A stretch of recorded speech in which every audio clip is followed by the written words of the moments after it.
Magandang hapon. Ngayon po ay aming celebration sa year-end Thanksgiving sa Panginoon. Magsama-sama kami ng mga kapatiran kasama ang mga kabataan.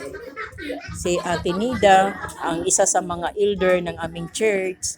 Hello Ate Nida, say hi. Hi Ate. Hi!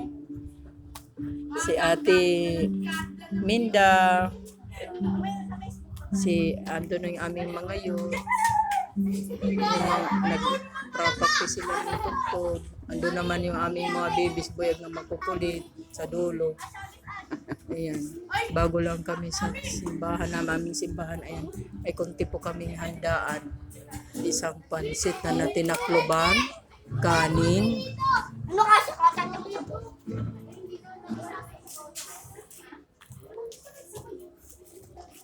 pansit, may juice, kanin, at tinulang manok. Tinulang manok. Nakuan. Wag. Oh no. Oh, yan lang aming handa. Pasalamat kami sa Salamat kami sa Panginoon na sama-sama kami kahit kukunti lang kami sa simbahan. Kasalukuyan po kami nag-aantay sa mga kapastoran na darating. To be continued po.